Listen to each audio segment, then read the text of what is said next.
आज आप लाहौर में बाहर निकलिए किसी नौजवान से जो किसी मॉडर्न स्कूल में पढ़ रहा है, उनसे पूछें गंगाराम कौन था, वो कहेंगे उसके नाम पे एक अस्पताल का नाम है, सिर्फ यहाँ पे हॉस्पिटल का। इसके अलावा तो हमें कुछ नहीं पता कि वो कौन था, क्योंकि पढ़ाया नहीं गया। उनको हमने इसीलिए बुला दिया क्योंकि by his name it seems that he is not a man who has an overlapping ideology with us. अगर आप तारीख में पीछे जाएं तो जो पाकिस्तान जब वजूद में आया तो उस वक्त आपको पता है कि हिंदू दुश्मनी जो थी उसको बहुत ज़्यादा परवान चढ़ाया गया और बाकायदा तौर पे कहा गया कि हम इकट्ठे नहीं रह सकते। इस एक आदमी में इतना पोटेंशियल था कि इसने हमें ये बताया कि तुम 70 साल काम कर लो तब भी वो नहीं कर सकते जो मुझ अकेले ने 10-20 साल में अचीव किया, क्योंकि उसकी नीयत थी इसलिए। और वो आपने जो हिंदू के खिलाफ नफरत फैलाई, वो नफरत अब चारों तरफ फैल चुकी है। हमने सिर्फ उजाड़ा है और ख़राब किया, बनाया कुछ नहीं है। मैं चैलेंज करता हूँ कि कराची जैसे शहर के पास अगर एक गंगाराम होता ना, तो आज शायद वो दुनिया के सबसे खूबसूरत शहरों में से एक होता। दोस्तों, सर गंगाराम को तो कोई भूल ही नहीं सकता। दिल्ली में भी उनके नाम का एक हॉस्पिटल आपने देखा होगा, लेकिन ये सच है कि इन्होंने लाहौर के अंदर वो काम करके दिए जो कोई कर ही नहीं सकता, क्योंकि आज़ादी से पहले ये वहीं पैदा हुए थे। इन्होंने उसके लिए बहुत कुछ किया है। सच पूछे तो हिंदुस्तान के लिए बहुत कुछ किया है। ये हमारी बदकिस्मती है कि पार्टीशन के बाद वो हिस्सा उधर चला गया। बहुत खूबसूरत बनाया इन्होंने, ये सोच थी इनकी, और ये सोच एक हिंदू ही सोच सकता है दोस्तों, क्योंकि उन्होंने भले के काम किए और इतने भले के काम किए हैं जो आज तक वहाँ के लोगों के काम आ रहे हैं। लेकिन आप देख लीजिए, पाकिस्तानी आज तक उनको कोई नहीं याद करता, कोई नहीं जानता उनको कौन थे, वो क्या थे। ये है पाकिस्तानियों की असलियत, ये है ये इनके मुखौटा। दोस्तों, ये इस पाकिस्तानी ने ही पाकिस्तानियों को नंगा करके दिखा दिया कि कितने जाहिल हैं ये लोग जो हिंदुओं से नफरत करते हैं और फिर हिंदुओं की बनाई हुई जगहों पर ही रहते हैं। आप भी कमेंट्स कीजिएगा दोस्तों, वीडियो को लाइक और चैनल को सब्सक्राइब जरूर कीजिएगा। Thank you very much. Unfortunately Pakistan में हमेशा ऐसे लोगों को आइडियलाइज़ करवाया गया या किया गया जो लोग बाहर से आए थे, जो कि इन्वेडर थे, जिन्होंने यहाँ पे तोड़ फोड़ की, लूट मार की, दोनों हाथों से वसाइल को लूटा, एक्सप्लॉइट किया, यहाँ के अवाम को महकूम बनाया। ना उनका यहाँ के कल्चर से कोई ताल्लुक़ था, ना ज़बान से, ना तहज़ीब से, ना सिविलाइजेशन से, लेकिन उन लोगों के नामों पर हमने मिज़ाइलों के नाम रखे, सड़कों के नाम रखे। उन लोगों को भूल गए जो कि सन ऑफ द सॉइल थे, यहाँ पैदा हुए, इस मिट्टी की पैदाइश थे, इस ज़मीन से परवरिश पाई। यहाँ के लोगों की ज़िंदगी बेहतर करने के लिए अपनी सारी ज़िंदगियाँ लगा दी।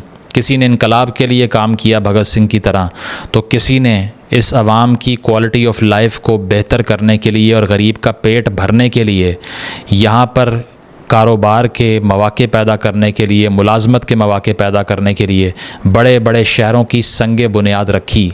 मैं बात कर रहा हूँ सर गंगाराम की, जिनको फादर ऑफ मॉडर्न लाहौर कहा जाता है, जो कि जब लाहौर के एग्जीक्यूटिव इंजीनियर बने तो उस पूरे पीरियड को क्या कहा जाता है, गंगाराम पीरियड ऑफ आर्किटेक्चर, जिसने इस शहर के लिए इतनी खिदमात दी। आज आप लाहौर में बाहर निकलिए किसी नौजवान से जो किसी मॉडर्न स्कूल में पढ़ रहा है, उनसे पूछें गंगाराम कौन था, वो कहेंगे उसके नाम पे एक अस्पताल का नाम है, सिर्फ यहाँ पे हॉस्पिटल का। इसके अलावा तो हमें कुछ नहीं पता कि वो कौन था, क्योंकि पढ़ाया नहीं गया। हमें तो पढ़ाए गए हैं वो लोग जो या तुर्क थे या सेंट्रल एशियन थे या बाहर से आए हुए ऐसे लोग थे जो कि इस खित्ते से ताल्लुक़ रखते ही नहीं थे। उनके बारे में पता होगा, इनके बारे में नहीं पता, जो कि शेखुपुरा के मांगट वाला के गांव में इधर लाहौर के सबर्ब्स में पैदा हुए, लाहौर के आउटस्कर्ट्स में पैदा हुए। उनको हमने इसीलिए बुला दिया क्योंकि by his name it seems that he is not a man who has an overlapping ideology with us. Sir Gangaram वो आदमी थे जिन्होंने कुल मिला के 90,000 एकड़ से ज़्यादा ज़मीन को इरिगेट किया, यानी कि काश्तकारी की 90,000 एकड़ से ज़ायद ज़मीन पे। ये वो आदमी है जिसने पूरे लाहौर शहर में, आज अगर आपको एक चीज़ भी ठीक दिखाई देती है ना, ऑर्गेनाइज दिखाई देती है, तो वो इस आदमी के हाथ की हुई है। पूरे पाकिस्तान में किसी भी बड़े शहर में चले जाएं, पेशावर चले जाएं, आप कराची चले जाएं, आप फैसलाबाद चले जाएं, आप गुजरांवाला चले जाएं, इस्लामाबाद चले जाएं, लाहौर जैसा इंफ्रास्ट्रक्चर नहीं मिलेगा। उसकी वजह कोई सियासी जमात नहीं है, बल्कि लाहौर की बुनियाद डालने वाली शख्सियत है जिसका नाम गंगाराम था, जिसने शहर के तमाम खूबसूरत तरीन टाउन्स, तमाम प्लान्ड सड़कें, तमाम वो बिल्डिंग्स जिनको आज लाहौर का फ़ख्र कहा जाता है, वो सारी इस आदमी की बनाई हुई, एक आदमी की बनाई हुई हैं। इस एक आदमी में इतना पोटेंशियल था कि इसने हमें ये बताया कि तुम 70 साल काम कर लो तब भी वो नहीं कर सकते जो मुझ अकेले ने 10-20 साल में अचीव किया, क्योंकि उसकी नीयत थी। इसलिए हमने सिर्फ उजाड़ा है और ख़राब किया, बनाया कुछ नहीं है। मैं चैलेंज करता हूँ कि कराची जैसे शहर के पास अगर एक गंगाराम होता ना, तो आज शायद वो दुनिया के सबसे खूबसूरत शहरों में से एक होता। लेकिन उसकी इतनी ज़्यादा बदकिस्मती है कि उसको एक ऐसा आदमी नहीं मिला जो लाहौर को मिल गया। आज हम बहुत खुश होते हैं, हम कहते हैं कि लाहौर बहुत खूबसूरत है और इससे अच्छा कोई शहर नहीं है, ऑर्गेनाइज नहीं है, साफ़ सुथरा नहीं है। तो जनाब, उसकी बुनियाद डालने वाला आदमी उसकी रीज़न है, शायद हम भी नहीं हैं, क्योंकि उसने उस लाइन्स पे उस शहर को डिज़ाइन किया that now today you can be proud of this city. कहीं कहीं अगर आप कंपेयर करें इसको पाकिस्तान के दूसरे शहरों से, लंबी फहरिस्त है उन चीज़ों की जो कि इसने बनाई। पाकिस्तान में 1925 में मॉडल टाउन जैसी सेटलमेंट हाउसिंग की कहीं भी नहीं थी। जो हिस्से पाकिस्तान में आते हैं, मैं उसकी बात कर रहा हूँ, उस वक्त पाकिस्तान तो नहीं था ऑब्वियसली। मॉडल टाउन की बुनियाद रखी। आज भी आप चले जाइए, मैंने लाहौर में इससे ज़्यादा सरसब्ज़, इससे ज़्यादा ग्रीनरी वाला एरिया नहीं देखा, जहाँ पर हर घर के साथ एक दरख्त दिखाई देता है, हर सड़क के साथ दरख्तों की एक पूरी कतार है। वो इसलिए कि सर गंगाराम का दिमाग था उसके पीछे। आज तक वो सबसे ऑर्गेनाइज्ड हाउसिंग है लाहौर के अंदर। इसके बाद लाहौर की अमारात की आप बात कर लें तो पहले मैं ये भी आपको बता दूं कि GPO लाहौर जो कि मॉल रोड पे बना हुआ है, सर गंगाराम ने उसको डिज़ाइन किया। यानी कि जनरल पोस्ट ऑफिस की बिल्डिंग जो कि काफ़ी खूबसूरत है, मॉल रोड से गुज़रते हुए आपको एक ब्रिटिश आर्किटेक्चर की याद ताज़ा करती है उस दौर की, कि वो जब यहाँ पर हुआ करते थे तब लाहौर कैसा होगा ओरिएंटल टाइम्स में।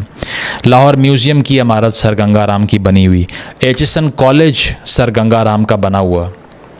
और ये सिर्फ इमारतें बनाना तक महदूद नहीं था, उनका विज़न जो था वो एजुकेट करने का, मॉडर्नाइज करने का और साथ साथ इंडस्ट्रियलाइज करने का भी था हिंदुस्तान को। हेले कॉलेज ऑफ कॉमर्स जो कि पंजाब यूनिवर्सिटी से मुंसलिक है, ये वो जगह है जब कहा गया कि लाहौर में, पंजाब में एक भी कॉमर्स कॉलेज नहीं है, तो गंगाराम ने कहा कि मैं अपनी ज़मीन देता हूँ इस कॉलेज के लिए, तुम बनाओ। इसके साथ ही जो ठंडी सड़क मॉल रोड के साथ मौजूद है, उसे भी इसीलिए ठंडी सड़क कहा जाता है कि गर्मियों में भी वहाँ टेम्परेचर बहुत कम होता है शेड में, because it is surrounded by a lot of tree cover envisioned by the great man sir Ganga Ram. इसके साथ साथ लाहौर हाई कोर्ट की बिल्डिंग जो कि बहुत ही हिस्टोरिकल लुक आपको देती है, रेड ब्रिक्स से बनी हुई और ख़ूबसूरत आर्किटेक्चर, वो भी सर गंगाराम के हाथ की डिज़ाइंड है। साथ साथ ये कि पठानकोट से लेकर अमृतसर तक का रेलवे ट्रैक डालने में सर गंगाराम ने हेल्प की, असिस्ट किया। और इसके साथ साथ ये सुने कि पंजाब के अंदर अगर आपने कभी सड़क से ट्रैवल किया है तो साहिवाल का एक शहर आपको रास्ते में दिखाई देगा, जिसको पहले मोंटगोमरी कहा जाता था। ये वो शहर है जहाँ पर 50,000 एकड़ ज़मीन सर गंगाराम ने ब्रिटिश गवर्नमेंट से ख़रीदी और वहाँ पर सिर्फ़ और सिर्फ उजाड़ बंजर था, कोई वहाँ पर ज़रखेज़ी नहीं थी, कोई फसल नहीं थी। सर गंगाराम ने सिंगल हैंडेडली वहाँ पे ऐसा कनाल सिस्टम क्रिएट किया पानी को पहुँचाने का कि 50,000 एकड़ ज़मीन साहिवाल डिस्ट्रिक्ट के अंदर उन्होंने सैराब करके वहाँ पर फसलें स्क्रैच से उगा दी जो कि वहाँ एग्जिस्ट ही नहीं करती थी। And he in this way established an entire city जो कि सोली आज तक 2024 तक एग्रीकल्चर पे डिपेंड करता है। क्या किसी को मालूम है? साहिवाल जाके पूछ लीजिए गंगाराम कौन था, शायद ये भी ना पता हो लोगों को। हमें यहाँ बैठकर नहीं पता, हम बड़े शहर में हैं। तो ये भी सर गंगाराम के हाथ का हुआ काम है। और साथ साथ ये कि उन्होंने हाइड्रो इलेक्ट्रिक प्लांट्स वहाँ पर लगाना शुरू किए। सबसे पहले बिजली और जो इलेक्ट्रिकल एनर्जी थी उसका इस्तेमाल इरिगेशन के लिए इस इलाकों में करना शुरू किया, जो कि पहले लोग नहीं कर रहे थे। गरीब किसान थे, भूख के मारे हुए थे और बहुत ही लिमिटेड इरिगेशन जानते थे करना, और उससे हमेशा फसल भी लिमिटेड हुआ करती थी। लेकिन सर गंगाराम ने ऐसा निज़ाम यहाँ के किसान को, यहाँ के गरीब हारी को दिया जिससे आज तक भी वो खा रहा है, लेकिन ये भुला दिया कि किसके हाथ का लगाया हुआ पौधा था वो। बात ये है कि अगर आप तारीख में पीछे जाएं तो जो पाकिस्तान जब वजूद में आया तो उस वक्त आपको पता है कि हिंदू दुश्मनी जो थी उसको बहुत ज़्यादा परवान चढ़ाया गया और बाकायदा तौर पे कहा गया कि हम इकट्ठे नहीं रह सकते, हिंदू और मुसलमान इकट्ठे नहीं रह सकते। और फिर बहुत ज़्यादा जो मजहबी तबका था उसने मुनाफरत फैलाई और उसके नतीजे में दंगे हुए, जिसमें कि एक अंदाजे के मुताबिक 10 लाख अफराद जो हैं दोनों तरफ से उनकी हलाकतें हुई। 1 करोड़ लोग बेघर हुए, बल्कि शायद 1.5 करोड़ लोग बेघर हुए। तो ये तो बाकायदा तौर पे नफरत फैलाई गई।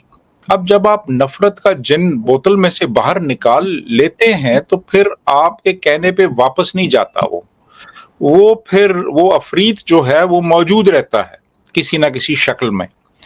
और वो आपने जो हिंदू के खिलाफ नफरत फैलाई, वो नफरत अब चारों तरफ फैल चुकी है और उसका निशाना पूरी कौम है, और ख़ास तौर पे जो माइनॉरिटीज़ हैं, क्योंकि माइनॉरिटीज़ की कोई सुनता नहीं है, उनकी कोई आवाज़ नहीं होती, उनका कोई क्लाउट नहीं है, वो महदूद हैं, वो 3% से भी कम रह गए हैं इस वक्त। यानी कहाँ 23% हुआ करते थे जब पार्टीशन नहीं हुई थी, तो अब तो 3% रह गए हैं। गरीब लोग हैं जनरली, कोई उनके पास कोई उस तरह से ताकत नहीं है जो दूसरे तबकों के पास है, मुलाओं के पास है, जिनको बाकायदा तौर पे स्टेट लेवल पे पैटर्नाइज किया गया। तो वो अब बहुत ताकतवर हो चुके हैं, वो उनके पास असलहा है, उनको इस्तेमाल किया गया अफगान वॉर के दौरान। तो अब बात ये, उनको और बहुत से जगहों पे इस्तेमाल किया गया। तो अब ये सारे लोग जो हैं ये एक बहुत फॉर्मिडेबल फोर्स बन चुके हैं, इनको अब वापस बोतल में बंद करना बड़ा मुश्किल हो गया है।